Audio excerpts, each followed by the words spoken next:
नमस्कार साथियों, स्वागत है आप सभी का गोल्डी ऑनलाइन क्लासेज में। मैं हूं मिथिलेश कुमार। आज हम लोग बिहार बोर्ड एससीईआरटी की क्लास 10th की पुस्तक है इतिहास की दुनिया भाग 2, इसका एमसीक्यू टिक कर रहे थे। सीरीज चल रहा था जिसका लास्ट 2 चैप्टर बचा हुआ है। व्यापार और भूमंडलीकरण और प्रेस, संस्कृति और राष्ट्रवाद। ये जो चैप्टर है शहरीकरण एवं शहरी जीवन और व्यापार भूमंडलीकरण थोड़ा सा इकोनॉमिक्स की ओर लेकर जाता है और इंटरनेशनल रिलेशनशिप के बारे में भी बताता है। ठीक है, तो इसको हम लोग छोड़ेंगे नहीं। आप लोग इसको रिस्क मत लीजिएगा, पूरा देख के चलिएगा क्वेश्चन। ठीक है, पता नहीं कोई क्वेश्चन पूछिए दे एग्जाम में और आप नहीं देख के गए हो तो बाद में पछतावा के सिवा कुछ नहीं बचेगा। काश देख लिए रहते। ठीक है ना, तो इसको आप लोग ज़रूर देखिएगा। और जो प्रेस संस्कृति और राष्ट्रवाद है, ये आपको पत्रकार और पत्रकारिता से संबंधित उस पर प्रतिबंध लगाए गए, कौन प्रेस कब रिलीज हुआ भारत में, बिहार में और विश्व में, और मुद्रण के बारे में और पेपर के बारे में इसका चर्चा होगा जो लास्ट है। तो आज हम लोग व्यापार और भूमंडलीकरण का एमसीक्यूज टिक करेंगे। तो आइए शुरू करते हैं। ठीक है, तो इस चैप्टर से ये थोड़ा सा इकोनॉमिक्स में चला जाता है हल्का सा, लेकिन क्या पता पूछ भी दे। सिलेबस है, देखिए हिस्ट्री के बुक में दिया है तो हम लोग पढ़ेंगे। ठीक है, चाहे हमारा इतिहास ही क्यों ना सब्जेक्ट हो, हम इसको पढ़ के चलेंगे। कुछ मकसद से ही बिहार बोर्ड इस सिलेबस को डाला होगा, इस चैप्टर को। ठीक है ना, तो हम जितना कराएंगे उससे बाहर बिल्कुल आएगा नहीं। ठीक है, जितना होगा उतना हम लोग देखेंगे, क्वेश्चन अटैम्प्ट करेंगे। 40 से 50 क्वेश्चन एक चैप्टर से हम अटैम्प्ट कर रहे हैं, तो एनफ हो गया। ठीक है ना, तो अगर इस चैनल पे आप नए हैं तो गोल्डी ऑनलाइन क्लासेज को सब्सक्राइब कीजिए, लाइक कीजिए और बेल आइकन को प्रेस कीजिए। ये हमारे लिए एक मोटिवेशन होगा, फीडबैक के रूप में होगा। और अंत में अगर वीडियो आपको अच्छा लगे तो आप अपना फीडबैक ज़रूर दीजिएगा कमेंट के रूप में। उससे हमें पता चलता है कि हमें और कितना मेहनत करना है और क्या क्या आपको चाहिए। ठीक है, और टेलीग्राम चैनल है, इसका ज्वाइन कीजिए गोल्डी ऑनलाइन क्लासेज का, और फेसबुक पेज को भी आप लोग फॉलो कीजिए जिसका डिस्क्रिप्शन में लिंक दिया हुआ है। वस्तुनिष्ठ प्रश्न, प्राचीन काल में किस स्थल मार्ग से एशिया और यूरोप का व्यापार होता था? तो हो जाएगा आपको रेशम मार्ग से इसका व्यापार होता था। इसको आप लोग रट लीजिएगा, इसमें कुछ ज़्यादा नहीं आएगा। पहला विश्व बाजार के रूप में कौन सा शहर उभर के आया? तो अलेक्जेंड्रिया आया था पहला विश्व बाजार के रूप में। देखिए यहाँ पे दिया हुआ है, विश्व बाजार का और स्पष्ट प्रमाण अलेक्जेंड्रिया नामक बड़ा व्यापारिक केंद्र के चर्चा के क्रम में मिलता है। यह शहर 3 महादेशों अफ्रीका, यूरोप और एशिया के व्यापारियों का केंद्र था। ठीक है, इस शहर को लाल सागर के मुहाने पर महान यूनानी विश्व विजेता सम्राट सिकंदर ने स्थापित किया था। यानी वर्तमान जो मिस्र है वहीं पे इसको स्थापित किया था। ठीक है, तो एक प्रश्न बनेगा कि अलेक्जेंड्रिया शहर को किसने बनाया, मतलब बसाया था? तो सिकंदर ने। सिकंदर को इंग्लिश में अलेक्जेंडर बोलते हैं। नेक्स्ट क्वेश्चन है, आधुनिक युग में अर्थव्यवस्था के क्षेत्र में होने वाली सबसे बड़ी क्रांति कौन सी थी? तो वाणिज्यिक क्रांति थी आधुनिक युग में। अगर ऑप्शन डी देगा माने एक से अधिक, तो आप इसमें ए और बी औद्योगिक क्रांति भी इसको मार सकते हैं। ठीक है ना, तो आइए इसको। नेक्स्ट क्वेश्चन है, गिरमिटिया मजदूर बिहार के किस क्षेत्र से भेजे जाते थे? तो पश्चिमी क्षेत्र से। गिरमिटिया मजदूर औपनिवेशिक देशों के ऐसे श्रमिक जिन्हें एक निश्चित समझौता द्वारा निश्चित समय के लिए अपने शासित क्षेत्रों में ले जाते थे। इन्हें मुख्यतः नकदी फसलों, याद रखिएगा किस फसलों के लिए? तो नकदी फसलों जैसे गन्ना के उत्पादन में लगाया जाता था। भारत के भोजपुरी भाषी क्षेत्र, पूर्वी उत्तर प्रदेश और पश्चिमी बिहार यानी कि पूर्वांचल हम लोग बोल सकते हैं।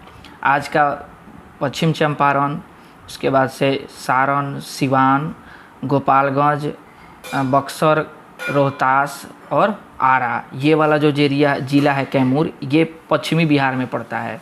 पश्चिमी और दक्षिण उत्तर मतलब इस साइड वाला एरिया में पड़ता है, इधर वाला में। और पूर्वी, जैसे मान लीजिए ये बिहार का नक्शा है और ये ईस्ट, वेस्ट, नॉर्थ, साउथ, ये बीचे बीचे गंगा नदी इसको लेके जाती है। तो हम लोग यहाँ है। ठीक है ना, और ये वाला एरिया जो है पश्चिमी बिहार हो जाएगा। तो इसी एरिया में जो जिला, और पूर्वी उत्तर प्रदेश, तो ये वाला एरिया उत्तर प्रदेश का पूर्वी एरिया। तो गोरखपुर पड़ता है और भी बहुत सारा जिला पड़ता है। गाजियाबाद पड़ता है, गाजियाबाद करें गाजीपुर पड़ता है। ठीक है, तो हो जाएगा पंजाब हरियाणा से गन्ना की खेती के लिए जमैका, फिजी, त्रिनाद एवं टोबैको, मॉरिशस आदि देशों में ले जाया गया। नेक्स्ट क्वेश्चन है, विश्व बाजार का विस्तार आधुनिक काल में किस समय से प्रारंभ हुआ? तो 18वीं शताब्दी हो जाएगा।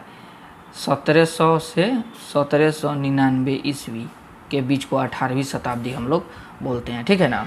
उसके बाद विश्वव्यापी आर्थिक संकट किस वर्ष प्रारंभ हुआ? तो 1929 में, जब फर्स्ट वर्ल्ड वार ख़त्म हुआ तो यूरोप में एकदम समझिए पूरा अर्थव्यवस्था चौपट हो गया, और इसका सबसे पहला असर आपको अमेरिका में पड़ा था, और अमेरिका में इसका असर बहुत ही भयानक रूप से पड़ा था, और बिहार और भारत में भी इसका असर, गेहूं का उत्पादन लगभग आधा घट गया था, निर्यात आयात सब बंद हो गया था, मतलब बहुत ही विकट रूप हो गया था, बेरोजगारी चरम सीमा पे चली गई थी। देखिए न्यू जो आर्थिक मंदी उसको देख लेते हैं। 1929 के बाद जो अंतर्राष्ट्रीय आर्थिक संबंध विकसित हुआ, उसका एकमात्र उद्देश्य आर्थिक मंदी के दुष्प्रभावों को कम करना था। इस महामंदी की शुरुआत अमेरिका से हुई। किस देश से हुआ? अमेरिका से हुआ। 1933 तक बना रहा, 1929 में आया। इस चैप्टर से आर्थिक मंदी से क्वेश्चन TRE 2 में पूछा हुआ है, ठीक है ना, और मेरा सही हुआ है, क्योंकि हम टोटल बना के पूरा एक चैप्टर हम नहीं छोड़े थे, पूरा चैप्टर रीड करके गए थे। जो सिलेबस में दिया है तो उसको तो पढ़ना पड़ेगा। अब जानते हैं BPSC क्या सेट कर देगा, कोई नहीं जानता है। तो सिलेबस में जो चैप्टर, जो टॉपिक दिया है उसको आपको पढ़ के जाना ही होगा, ठीक है। दुनिया के चक्कर में मत पड़िएगा कि दोस्त बोलेगा ना पढ़ इकोनॉमिक्स, उसे का पढ़ के जाए के पड़ेगा, ठीक है ना। तो हम पढ़ के गए थे, मेरा सही हुआ था, बहुत लोगों का गलत हो गया था। मेरे मित्र लोग में, मेरे रिलेटिव में बहुत लोग गलती करके आ गया था। इस महामंदी की शुरुआत अमेरिका से हुआ, जो 1933 तक बना रहा। इसी बीच अमेरिकी राजनीति में फ्रैंकलिन डी रूजवेल्ट का उदय हुआ 1932 ईस्वी में। उन्होंने नई आर्थिक व्यवस्था न्यू डील नामक एक आर्थिक नीति को अमेरिका में लागू किया, ठीक है ना। इसका मुख्य उद्देश्य क्या था? कृषि और उद्योग में संतुलन लाना, साथ ही साथ मानव समाज और स्वाधीनता को सुरक्षित रखना था। उसके बाद आर्थिक नीति को, न्यू डील को देखते हैं। जन कल्याण की एक बड़ी योजना से संबंधित नई नीति, जिसमें आर्थिक क्षेत्र के अलावा राजनीतिक और प्रशासनिक नीतियों को भी नियमित किया जाता है। कौन? 3 क्षेत्र आ जाएगा, एक आर्थिक, राजनीतिक और प्रशासनिक। धार्मिक संस्कृति किसमें नहीं है, ठीक है ना। तो इस बात को आप लोग नोट करके चलिएगा। कट ऑफ हम लोग का गया था 82। हाँ, मेरा इतना पे अटक गया था। जो लोग रात दिन पढ़ा था, ग्रुप पे ग्रुप लगाया था, मतलब हम बस अकेले हम पढ़े थे, सेल्फ स्टडी किए थे, कोई कोचिंग किसी से मतलब नहीं। और जो ग्रुप पे ग्रुप लोग लगाया था वो लोग का 75 से 76 के बीच में अटक गया था लो, 70 प्लस, 70 से 75 के बीच में अटक गया था लो, ठीक है ना। तो ये एक तरह से सिलेबस कंप्लीट का हम बात बता रहे हैं, 10 जगह दिमाग नहीं भटकाना है। जो सिलेबस में दिया हुआ है उसको हम पढ़ के जाएंगे तो जाएंगे, ठीक है। NCERT और SCERT का सिलेबस, 10 जगह का नोट्स नहीं पढ़ेंगे, कोचिंग का ज़्यादा हम वीडियो किसी का नहीं। देखिए इसीलिए हम केवल देखिए सिलेबस पढ़ा रहे हैं। हम भी चाहते तो 50 को इधर उधर का वीडियो बना के डाल सकते थे, लेकिन नहीं, जो हम पढ़े हैं वही चीज़ हम वीडियो बना के डाल रहे हैं। तो इसको आप लोग कंटिन्यूली पचा लीजिए, पूरा इसको देख लीजिए। नेक्स्ट क्वेश्चन है, ये तो हो गया। आर्थिक संकट यानी मंदी, मंदी के कारण यूरोप में कौन सी नई शासन प्रणाली का उदय हुआ? तो फांसीवाद यानी नाजीवाद का शासन था, ठीक है ना। तो उस समय प्रथम वर्ल्ड वार ख़त्म हुआ था, उसके बाद इटली में फांसीवाद मुसोलिनी के द्वारा, और जर्मनी में नाजीवाद हिटलर के द्वारा आया था, ठीक है ना। इसी के बाद स्टार्टिंग हुआ था। क्या पूछ रहा है? शासन प्रणाली। उस समय कहाँ लोकतांत्रिक शासन प्रणाली तो बहुत पहले था। पूंजीवादी तो आपको औद्योगिक क्रांति के समय ही आ गया था। साम्यवाद को बाद में आता है, आपको शीत युद्ध के बाद आता है, साम्यवाद स्टार्ट होता है, ठीक है ना।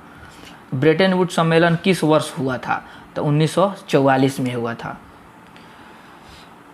जुलाई 1944। याद रखिएगा, जुलाई 1944 दे देगा ऑप्शन में। जनवरी 1944, फरवरी 1944, जुलाई 1944। ऑप्शन डी में एक से अधिक, ऑप्शन ई में कोई नहीं, तो याद होना चाहिए। जुलाई 1944 में अमेरिका स्थित न्यू हैम्पशायर ब्रेटन वुड्स नामक स्थान पर संयुक्त राष्ट्र मौद्रिक वित्तीय सम्मेलन हुआ, जिसमें एक सहमति बनी, जिसके बाद अंतर्राष्ट्रीय मुद्रा कोष यानी कि IMF की स्थापना किया गया। युद्धोत्तर यानी युद्ध के बाद पुनर्निर्माण के लिए पैसे का इंतजाम करने के लिए अंतर्राष्ट्रीय पुनर्निर्माण एवं विकास बैंक यानी विश्व बैंक का भी गठन किया गया। इन दोनों वित्तीय संस्थाओं को जुड़वा संस्थान किसको?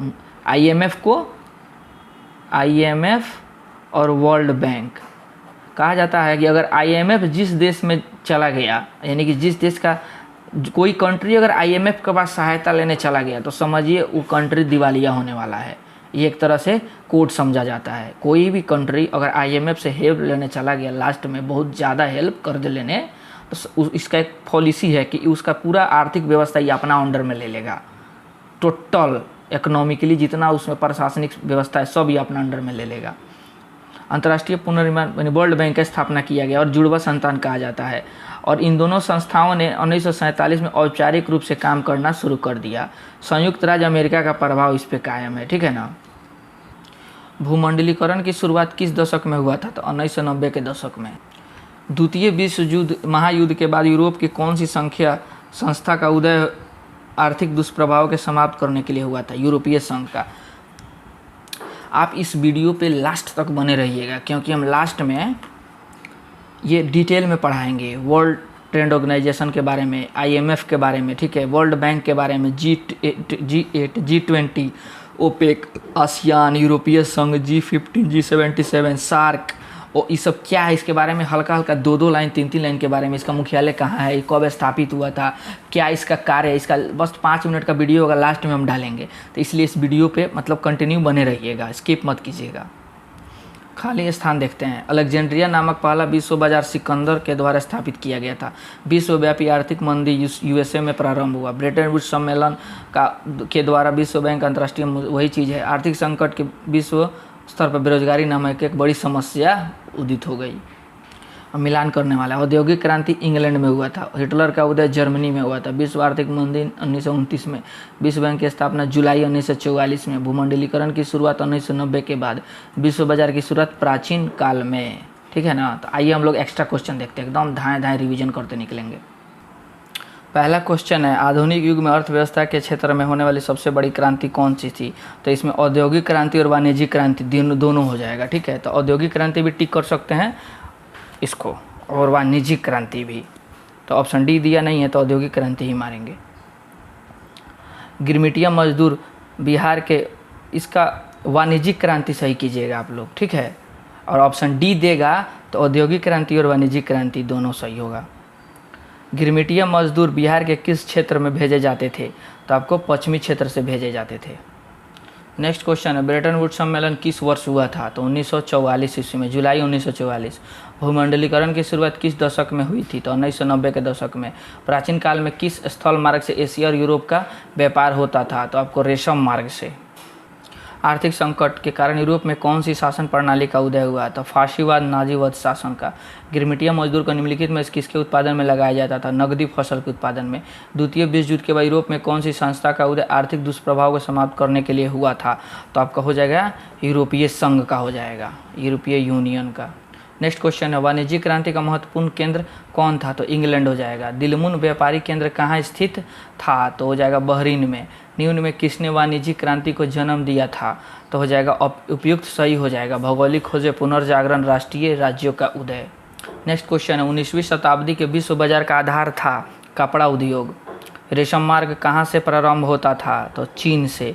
आलू अकाल किस देश में पड़ा था? तो आयरलैंड में पड़ा था। नेक्स्ट क्वेश्चन है, कॉर्न लॉ किस देश में पारित हुआ था? कॉर्न लॉ यानी कि मक्का कानून ब्रिटेन में पड़ा था। भारत में कैनाल कॉलोनी किस प्रांत में बनाई गई थी? पंजाब में। हेशे मेला का आयोजन कहाँ किया जाता था? तो हो जाएगा त्रिनिदाद में। दक्षेस की स्थापना किस वर्ष हुई थी? तो 1985 में। पहला विश्व बाजार के रूप में कौन सा शहर उभर के आया था? अलेक्जेंड्रिया। विश्व बाजार का विस्तार आधुनिक काल में किस समय में प्रारंभ हुआ था? तो 18वीं शताब्दी में। 18वीं शताब्दी, ऑप्शन बी होगा इस। पास्ता सिसिली में किसके द्वारा ले जाया गया था? पातल पास्ता यानी सिसिली द्वीप है इटली का, जिस पर इटली का अधिकार है सिसिली पे, और वहाँ पास्ता जो भोजन हम लोग खाते हैं वर्तमान में, वो किसके द्वारा ले जाया गया था? तो अरबियों द्वारा। चीन, मतलब ये सब व्यापारी था ना, जहाँ जहाँ जाता था ना, अपन संस्कृति कल्चर ले जाके वहाँ रख देता था, और वहाँ से उठा के कहीं और ले जाके रख देता था जहाँ जाई। तो वही चीज़ है, पास्ता देखा होगा। मान लीजिए यहीं पे कोई आया, बिहार में लिट्टी चोखा फेमस है, अमेरिकन आया कोई ले गया लिट्टी लोग जाके न्यूयॉर्क में लगा बेचने, तो वहाँ 100 साल 50 साल बाद लिट्टी चोखा फेमस हो जाएगा वहाँ खाना में। इसी तरह होता था। धन निष्कासन के सिद्धांत का प्रतिपादन किस भारतीय राष्ट्रवादी ने किया था? तो दादा भाई नौरोजी ने। न्यू डील किस अमेरिकी राष्ट्रपति ने लागू किया था? तो हो जाएगा रूजवेल्ट ने किया था। आयरलैंड में आलू अकाल कब हुआ था? तो 1850 से 1855 के बीच में। ईस्ट इंडिया कंपनी भारत से अफीम का निर्यात किस देश को करती थी? तो चीन को करती थी। भारत में चीन से ही चाय ले जाके अपना एथी में बेचता था, ब्रिटेन में। ब्रिटेन में अफीम एकदम बंद कर दिया था, इसीलिए अफीम युद्ध हुआ था चाइना और ब्रिटेन के बीच में। भारत में नई आर्थिक नीति की घोषणा कब किया गया था? मतलब अपना देश में ये सब बंद कर देता था, गलत चीज़ हुआ, दूसरा देश में चालू कर देता था। बताइए, तो ये सब दोहरा नीति चालू करता था। भारत में नई आर्थिक नीति आपको 1990 में घोषणा किया गया था। ओपेक की स्थापना कब किया गया था? तो 1960 में किया गया था। वियना में इसका क्या है, आपको हेड ऑफिस है, वियना में इसका ऑफिस है, ठीक है ना। बृहत उत्पादन व्यवस्था किस देश में लागू किया गया था? तो अमेरिका में। सार्क का मुख्यालय कहाँ है? तो काठमांडू में है। इन सब के बारे में लास्ट में हम लोग 5 मिनट का वीडियो देखेंगे। अंतर्राष्ट्रीय मुद्रा कोष यानी कि IMF कहाँ है? तो आपको वाशिंगटन में है। बर्लिन सम्मेलन में यूरोपीय राष्ट्रों द्वारा अफ्रीका का बंटवारा कब हुआ था? तो 1984 से 85 में। यूरोप में कौन सी संस्था का उदय आर्थिक दुष्प्रभाव को समाप्त करने के लिए हुआ था? तो यूरोपीय इकोनॉमिक कम्युनिटी।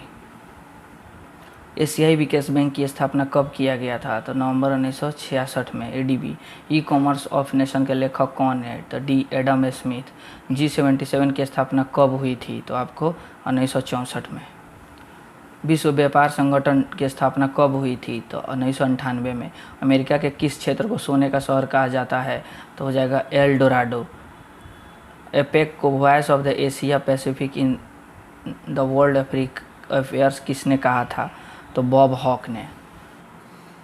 देखिए यहाँ पे कुछ इम्पोर्टेंट संगठन दिया गया है, उसका नाम दिया गया है। आप लोग इसका ये जो हम घेरे हैं ये आपको सिलेबस में दिया हुआ है, 1 2 3 4 जो स्टार लगाए हुए हैं सिलेबस का है। और चाहते हैं तो पूरा याद कर सकते हैं, इसका स्क्रीनशॉट आप लोग ले लीजिएगा, ठीक है। ले लीजिए 2 बार करके, ठीक है। अब हम थोड़ा सा डिटेल में इसको देखें। सबसे पहले है ग्रुप 7, यह 4 देशों का संगठन है जो संयुक्त रूप से स्थायी सदस्यता की मांग करता है। इसकी स्थापना 2005 में हुई थी। ब्राज़ील, भारत, जर्मनी और जापान, ठीक है ना। जर्मनी का विरोधी रूस है, जापान का कट्टर विरोधी चीन है, चीन भारत का भी विरोधी है। उसके बाद आइए देखते हैं ग्रुप 7। इसकी स्थापना 1975 ईस्वी में 7 विकसित देशों का एक संगठन है, जो Canada, UK, Germany, Japan, USA, France और इटली। इसमें पहले रूस आता था, तब इसका नाम G8 था, अब G20 है। ये देखते हैं इसकी स्थापना 1999 में हुई थी। यह 20 देशों के केंद्रीय बैंकों के गवर्नर की बैठक होती है, याद रखिएगा इस चीज़ को। उसके बाद है NATO, North Atlantic Treaty Organisation. इसकी स्थापना 1949 में हुई थी। यह एक सैनिक संगठन है, 30 देश आते हैं। वर्तमान में 31वां फिनलैंड है, जो 4 अप्रैल 2023 को शामिल हुआ था। इस उत्तरी मैसेडोनिया 30वां देश है। इसका मुख्यालय ब्रसेल्स में है, ठीक है ना। कोई भी देश इन पर यह हमला करता है तो सभी पे आक्रमण मारा जाता है, सब झुक के उसको मारता है, एकदम झुक जाता है सब। भारत, रूस, चीन इसके सदस्य नहीं है। यूरोपियन यूनियन, ये सिलेबस का है, देखिए जो गोला घेरे हैं सिलेबस का चीज़ है। इसकी स्थापना 1993 में हुई थी। यह यूरोप के 28 देशों का एक संगठन है। इन 28 देशों की एक कॉमन विदेशी तथा आर्थिक नीति है। इन 28 देशों की एक कॉमन विदेशी आर्थिक संस्कृति नीति है। इन 28 में से 19 देशों की एक ही मुद्रा है, जिसे यूरो करेंसी कहते हैं। ASEAN, Association of South East Asian Nation, इसकी स्थापना 1967 में हुई थी। यह 10 देशों का एक संगठन है। इसका मुख्यालय जकार्ता में है। SAARC, South Asia Association of Regional Corporation, यह 8 देशों का एक संगठन है। इसकी स्थापना 1985 में हुआ। इसका मुख्यालय काठमांडू है। यह एक आर्थिक संगठन है। उसके बाद IBSA, इसका स्थापना 2005 में हुआ है, जिसमें 3 देश आते हैं, इंडिया, ब्राज़ील और साउथ अफ्रीका। ब्रिक्स, इसकी स्थापना 2009 में हुई। यह 5 देशों का एक आर्थिक सम्मेलन है, याद रखिएगा आर्थिक सम्मेलन है। ब्रिक्स देशों ने अपना बैंक बनाया है, जिसे न्यू डेवलपमेंट बैंक कहा जाता है। NDB की स्थापना 2014 में शंघाई में की गया था। उसके बाद ADB, एशियन डेवलपमेंट बैंक, इसकी स्थापना 1966 में मनीला में किया गया था। वर्ल्ड बैंक, इसकी स्थापना 1944 में वाशिंगटन DC में की गई। यह विकास के लिए ऋण देती है। IMF, इसकी स्थापना 1945 को वाशिंगटन DC में किया गया। यह भुगतान संतुलन के लिए ऋण देता है, ठीक है ना। ये दोनों इसको जुड़वा बहन कहा जाता है, संतान कहा जाता है। क्वाड्रिलेटरल सिक्योरिटी डायलॉग, इसकी स्थापना 2007 में हुई थी। क्वाड भारत, अमेरिका, जापान और ऑस्ट्रेलिया के बीच अनौपचारिक रणनीतिक वार्ता मंच है। इसका उद्देश्य इंडो पैसिफिक क्षेत्र में शांति और समन्वय स्थापित करना है। थोड़ा सा क्वेड के बारे में देख लेते हैं। इसका मुख्यालय वियना में है, जो ऑस्ट्रिया में पड़ता है। आधिकारिक भाषा अंग्रेजी है। जनरल सेक्रेटरी इसके मोहम्मदन बरकिंडो है। बगदाद इराक में इस्टेब्लिश्ड हुआ था सितंबर 1960 में, ठीक है ना। प्रभाव में जनवरी 1961 में आया था। मुद्रा है US डॉलर। उसके बाद देखिए, OPEC Organisation of the Petroleum Exporting Countries का गठन 1960 में एक कार्टेल के रूप में किया गया था। इस समय 26 देश थे, जिसमें से 13 देश बाहर हो गए और यह देश के वर्तमान में उत्पादन 13 देश है, यानी पेट्रोलियम का, ठीक है ना। तो चलिए आज के लिए इतना ही। चैनल पर नए हैं तो चैनल को लाइक एंड सब्सक्राइब कीजिए और वीडियो को स्किप मत कीजिएगा, ठीक है ना। रिस्क मत लीजिएगा, पूरा वीडियो अंत तक देखिएगा। चलिए, थैंक यू, जय हिंद।